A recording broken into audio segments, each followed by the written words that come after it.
Place de la communication et plus de com présente Portrait de com. Portrait de com. Bienvenue dans cette nouvelle édition de Portrait de com, le podcast qui nous éclaire sur les métiers de la communication, du marketing, du digital, ici en région Hauts-de-France. Et je reçois aujourd'hui Blandine Fressé. Bonjour Blandine. Bonjour Fabrice. C'est quoi ton métier, Blandine Fressé? Directrice conseil, mais c'est quoi les conseils? C'est quoi être directrice? Parle-nous de ton job, Blandine. Le métier, c'est assez simple. On réfléchit pour le compte des problématiques de nos clients sur quel que soit l'enjeu de communication auquel ils sont confrontés.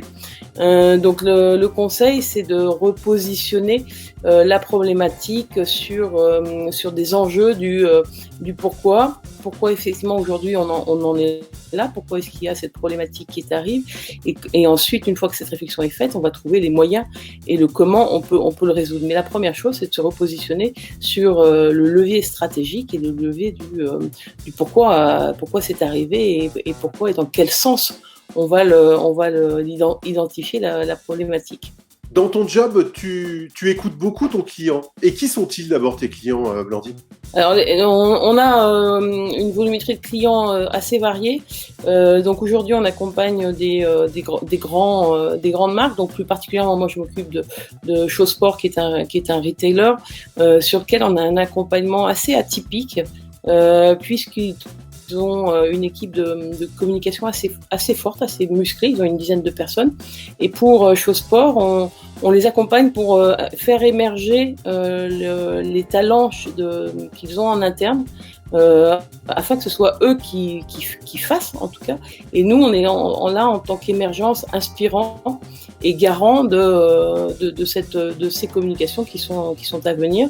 Et notamment, aujourd'hui, on travaille avec eux sur la ligne éditoriale qui va permettre de cadrer, parce qu'il faut toujours être inspirant, mais il faut un cadre pour un bon terrain de jeu pour pouvoir s'amuser. On l'a bien compris, tu as un rôle de facilitatrice au sein de cette enseigne, comme dans d'autres, et puis tu agrèges entre leurs valeurs et leurs talents. C'est un peu ça l'idée, Blandine?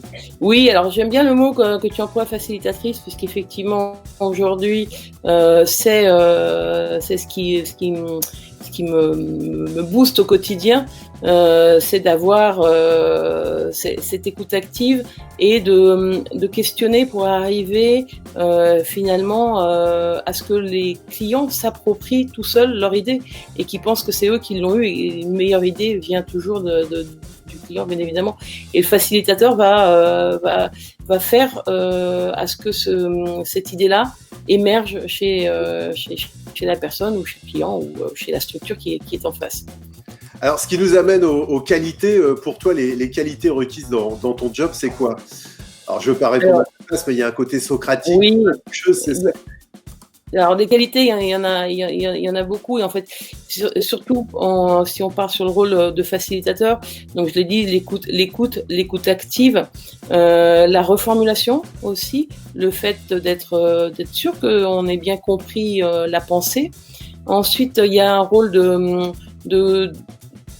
d'empathie, et je vais dire une empathie, mais pas une empathie entre guillemets benette, une empathie intelligente qui nous permet de coécrire une stratégie et qui permet effectivement de se projeter, d'avoir aussi un petit peu d'inspirant et de vision de l'avenir. Donc c'est assez complexe en fait, c'est ce que j'appelle de temps en temps, c'est le point de bascule entre les éléments que l'on récupère, qui peuvent être de l'ordre du contexte, de l'ordre du factuel, de l'ordre de l'envie, de l'ordre de l'enjeu, et d'arriver à agrémenter tous ces éléments-là pour en faire un point de bascule, pour arriver à quelque chose de nouveau, d'innovant pour le client et pour les années à venir, en tout cas, et retrouver une prise de rôle bankable sur le marché.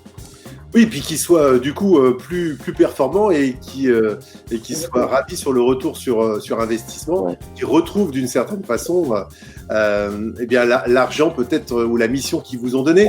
Blandine, qu'est-ce que juste tu parles d'argent, mais en fait il faut que maintenant la communication soit comprise comme un investissement. C'est un retour sur l'investissement. On investit en fait en communication sur l'avenir. Et c'est vraiment un changement de paradigme, en tout cas de penser que la communication est un investissement. Et quand on comprend ça, du coup, on voit différemment, en tout cas, les avancées communicantes. Quel conseil tu donnerais pour exercer ton métier, Blandine ? Une ligne de conduite que j'ai depuis tout le temps, c'est la curiosité. Conseil et qualité, hein. Conseil et qualité, ouais, conseil et qualité, donc la curiosité, toujours se remettre en question, être humble, puisque c'est un travail collectif et collaboratif. Donc c'est tout le monde, c'est grâce à tout le monde qu'une idée émerge. C'est pas une personne qui fait émerger une idée. Donc l'écoute, je l'ai déjà dit, je le redis. Il y a aussi quand même derrière un peu de rigueur, parce qu'il faut toujours se remettre, en tout cas se reconfronter à l'objectif et à l'enjeu que l'on poursuit. Donc c'est bien de diverger, mais à un moment donné, effectivement, il faut revenir et converger vers le sujet qui nous est important. Qu'est-ce qu'il y aurait d'autre comme qualité ? Prendre du plaisir dans ce que l'on fait. C'est une vraie...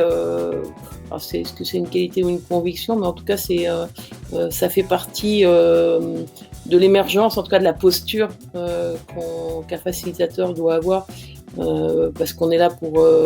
les bonnes idées, en tout cas, émergent quand on est en bonne posture et qu'on est là pour se faire du bien. T'as une fierté professionnelle que tu aimerais partager, Blandine, à ceux qui voudraient se lancer dans ton job, par exemple ? Aujourd'hui, j'en ai une petite qui date d'il y a quelques temps, quand on avait travaillé il y a une quinzaine d'années pour trouver le nom qui aujourd'hui est l'Illenium. Donc effectivement, j'ai accompagné un groupe créatif pour trouver ce nom d'Illenium qui aujourd'hui trône sur le bâtiment à l'île Sud, le bâtiment de commercial. Donc ça, c'est toujours sympa de trouver la réalisation concrète d'un groupe de travail d'une vingtaine de personnes qui a pendant au moins, on a travaillé 5 heures pour trouver dans une liste de noms, et dont celui-là, l'Illenium. Et pour l'anecdote, le NIOM, ça voulait dire Nouvelle Identité Urbaine Marchande.